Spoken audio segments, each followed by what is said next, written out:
மறுபடி வேற முடிஞ்சுங்க. என்ன பண்ணுறதுன்னு யோசிச்சுட்டு இருக்கும்போது ஆத்தா சரி நான் வறுத்தரேன், நீங்கள் போய் பக்கத்து தோட்டத்தில் கருகாப்பில் பிடுங்கிட்டு வாங்க அப்படின்னு சொல்லி சொன்னாங்க. பிடுங்கிட்டு வந்தது தண்ணியில் அலசி வெயிலில் காய போட்டாச்சுங்க. மிளகாயுமே வெயிலில் காய போட்டு எடுத்து ஆத்தா உரல் இந்த மாதிரி எடுத்து இடிச்சிட்டு இருந்தாங்க. 1க்கு 2 இடித்தா வறுக்கறதுக்கு ஈஸியாக இருக்கும், சீக்கிரம் வறுபட்டுரும் அப்படின்னு சொல்லிட்டு ஆத்தா இடிச்சிட்டு இருந்தாங்க.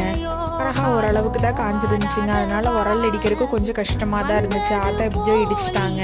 ஆத்தா வேலையை பார்க்கறதுக்குள்ள நாங்கள் சரி கரும்பு இருந்துச்சு அதை வெட்டி சாப்பிட்லாம் அப்படின்னு சொல்லிட்டு வெட்டினாங்க. அடித்தண்டு பார்த்தீங்கன்னா வேர் நிறையவே இருந்தது.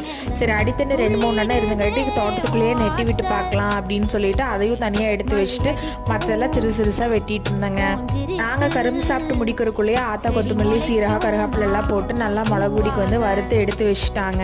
எடுத்ததெல்லாம் சூடாறினதுக்கப்புறம் ஒரு பக்தியில் அரைக்கிறதுக்குமே ஆத்தா தனியாக எடுத்து போட்டு கொடுத்துட்டாங்கங்க. எடுத்ததுக்கப்புறமும் 1/2 மணி நேரம் அந்த காந்தல் வீட்டுக்குள்ளே இருக்கவே முடியலங்க, அந்த அளவுக்கு இருந்துச்சு.